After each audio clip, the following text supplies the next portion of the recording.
Boa noite a todos. Como eu havia falado, nós vamos retomar as aulas, começando com a revisão. Antes de entrarmos na revisão propriamente dita, eu gostaria de dizer que esse material vai estar em PDF. Então, na sala de aula, lá no mural, eu vou deixar disponibilizado, ok? Muito bem. Se vocês perceberem, a gente vai ter dois quadros. Um vai estar com o material impresso e o outro vai estar com alguma coisa para a gente escrever e que eu discuti com vocês, ok? Muito bem. Ah, Começando o assunto sobre as revisões, inicialmente a gente tinha, quem não acompanhou, quem precisa rever, né? A gente falou um pouco sobre razão, e a razão é a relação entre dois valores. Por exemplo, numa escola existe dois meninos para quatro meninas. Isso é uma razão, né? Uma relação que existe. Quando você fala em proporção, essa proporção é quando existe uma igualdade, né, de razões. Por exemplo, 2 está para 4, assim como 4 está para 8. Então, aqui eu preciso fazer uma relação proporcional.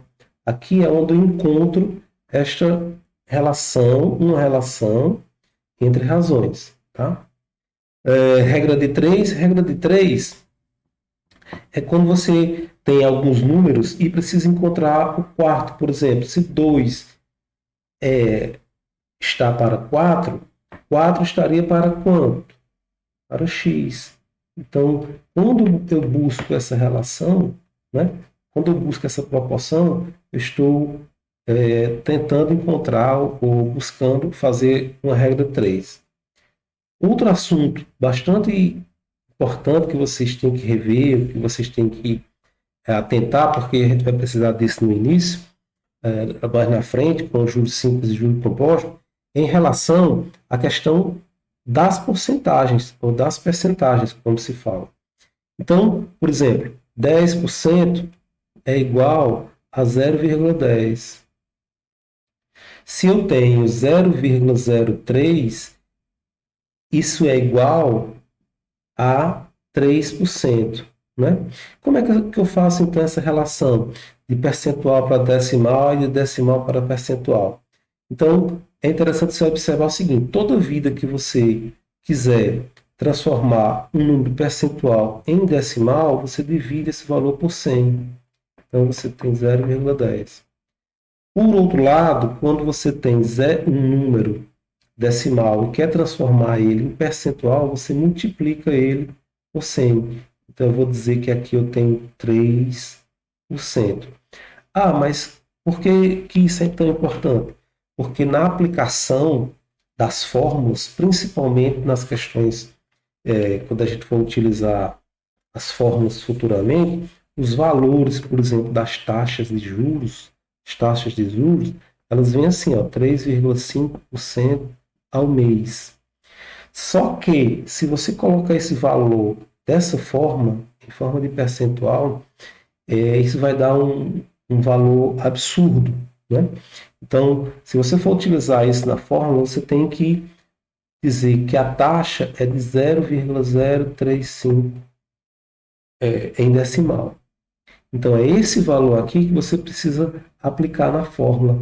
É importante eu chamo a atenção para isso porque isso é muito importante. Bom, em relação aos conceitos fundamentais, né, os elementos básicos e o fluxo de caixa, eu quero primeiro que vocês entendam o seguinte. Em primeiro lugar, que a relação comercial existe sempre alguém que tem dinheiro e alguém que precisa de dinheiro. Existe sempre um valor, um tempo presente e um tempo futuro. Então, normalmente as pessoas, estas pessoas que precisam, que têm dinheiro sobrando, elas emprestam para aquelas pessoas que estão precisando de dinheiro, que é a maioria de nós. Então, a ideia da relação que existe entre o tempo presente e o tempo futuro, quem tem dinheiro e quem não tem dinheiro, é que se criou toda a relação da matemática financeira.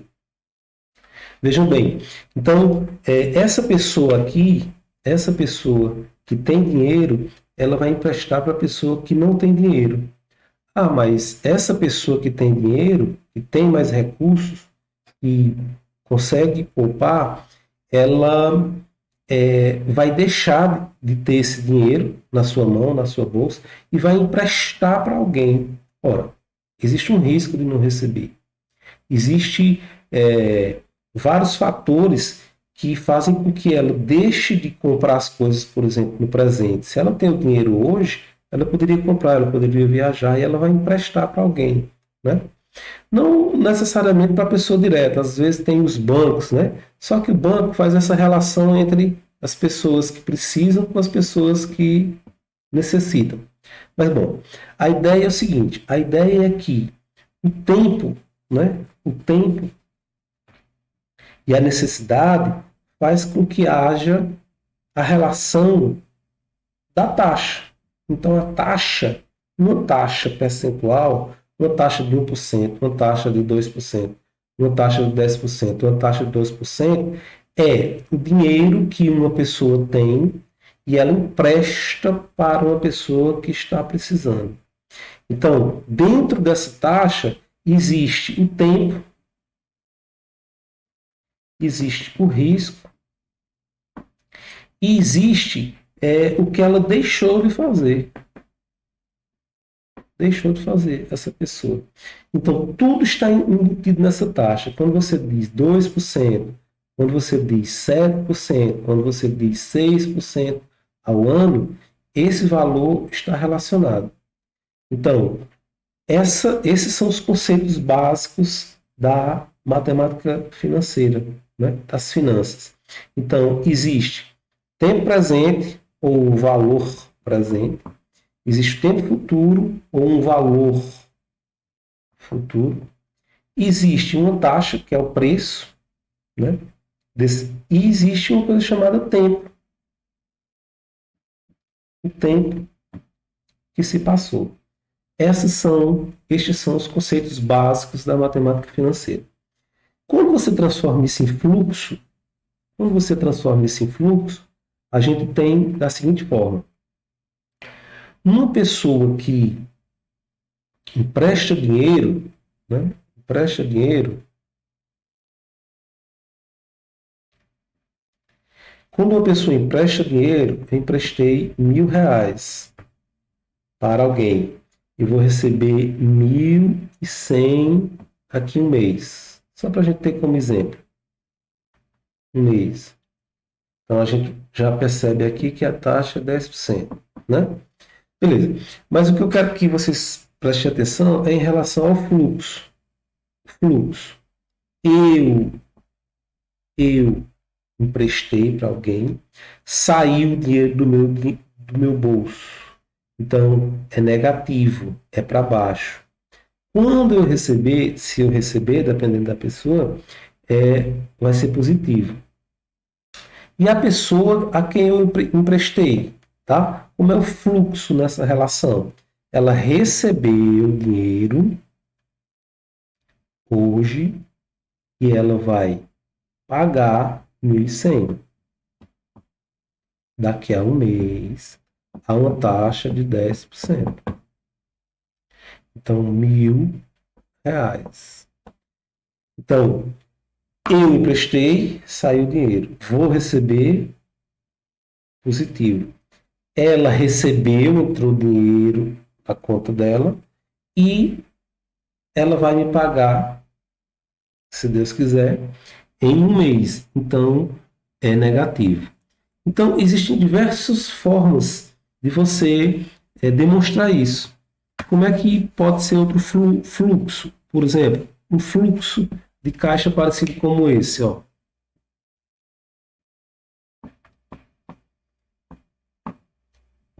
representa o que para você? Como é que você podia traduzir este fluxo de caixa? Então, olha só.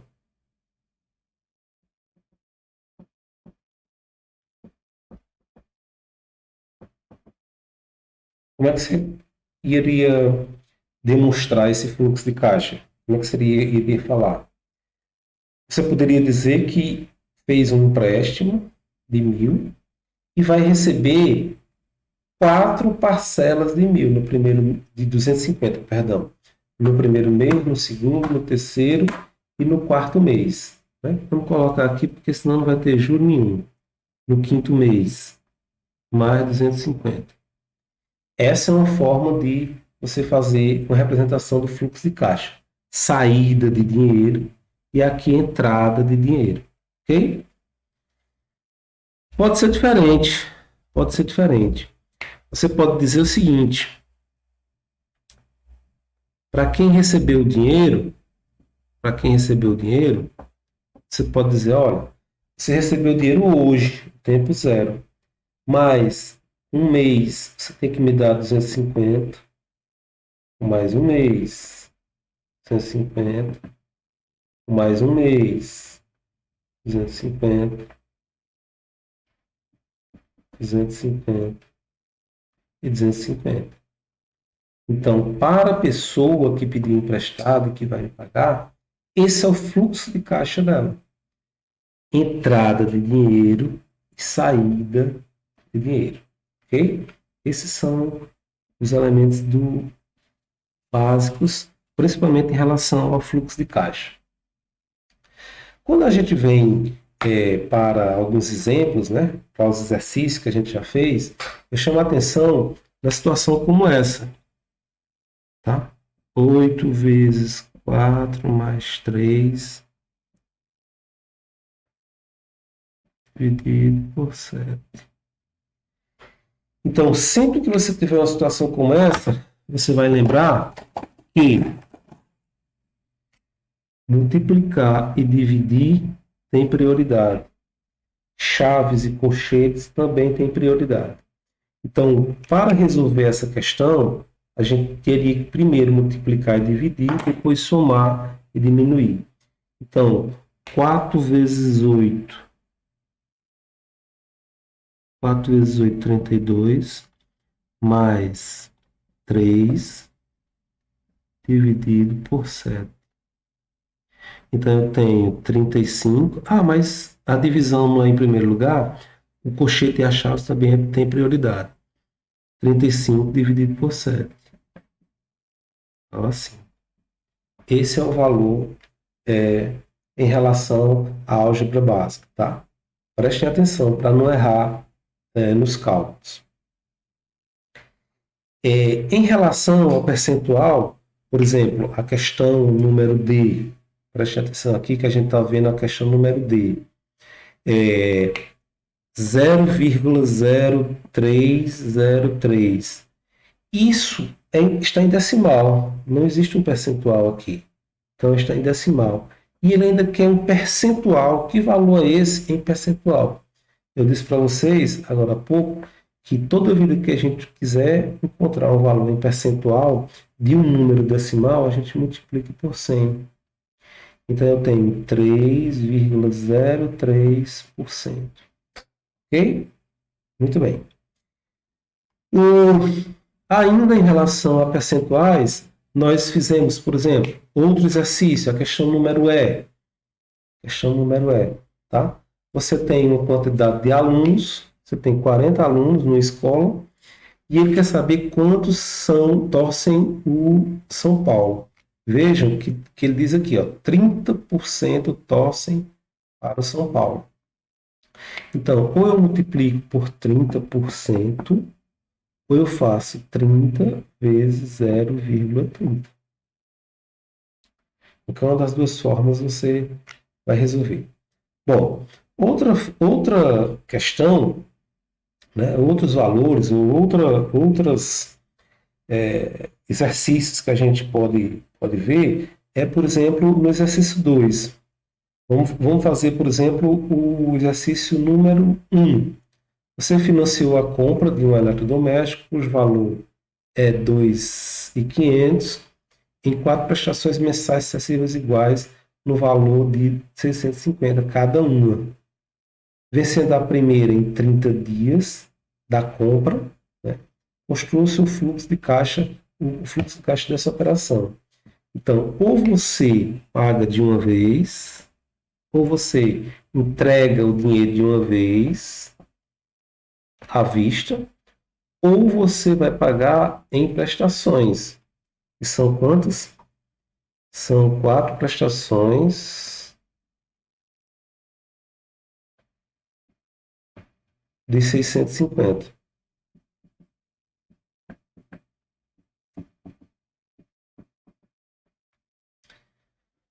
Ok? Muito bem. Cada um vencendo a primeira a cada 30 dias. Então, 1 mês, 2 meses, 3 meses, 4 meses. Esse é o fluxo de caixa. A questão número 2. Vamos para a questão número 2. O banco concedeu um empréstimo no valor de 2.000 por 60 dias ao cliente. Ao final desse prazo, o cliente deverá devolver ao banco o total de 2.500. Então, em relação às questões, né, dos conceitos da matemática comercial, da matemática financeira, existe o capital. Se você me acompanhar, você vai ver que o capital foi aplicado de 2.000, um tempo foram de 60 dias ou 2 meses. O montante vai ser de 2.250. E os juros, né, que é montante menos capital, os juros vai ser 2.250 menos 2.000. Ok. Construa o fluxo da operação, observando as convenções dadas. Então, aqui,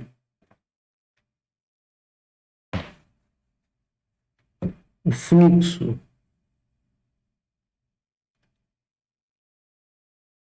O banco concedeu um empréstimo. Bom, eu posso fazer assim. Em relação ao banco,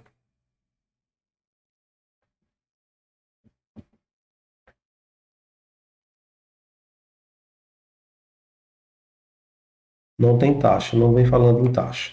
Então, esse é o fluxo em relação ao banco. Em relação ao cliente, é o contrário. Ele recebeu 2.000 e ele vai devolver 2.250. Em 2 meses, 2.000 ele recebeu. Aqui é o tempo zero, aqui são 2 meses. Tá? Muito bem. Não vamos resolver todas, porque a título de revisão, mas, por exemplo, a questão 3, né, fluxo de caixa, a questão 4, vem falando sobre fluxo de caixa. Você vai tentar fazer e depois a gente vai resolver. Vamos resolver mais um. O Banco Alfa, a sexta questão. Né? O Banco Alfa emprestou a uma pessoa a importância de 10.000 por 90 dias. Ao final desse prazo, Francisco deverá devolver ao banco um total de 10.800. Determine a taxa de juros. Né? Qual foi o valor do empréstimo? Então, veja só. Então, você tem um capital de 10.000, você tem um montante de 10.800, você tem um tempo de 90 dias, 90 dias, ou 3 meses. Qual determina a taxa de juros da operação em suas formas unitária e percentual? Qual seria, qual seria a taxa de juros se a operação fosse feita no prazo de 30 dias? Bom, então os juros aqui vai ser igual a o montante menos o capital. Os juros vai ser igual a 10.800 menos 10. Então, os juros vai ser de R$ 800. Bom, R$ 800 em 90 dias tem um juros de quanto? Qual é o percentual de juros? Quanto foi os juros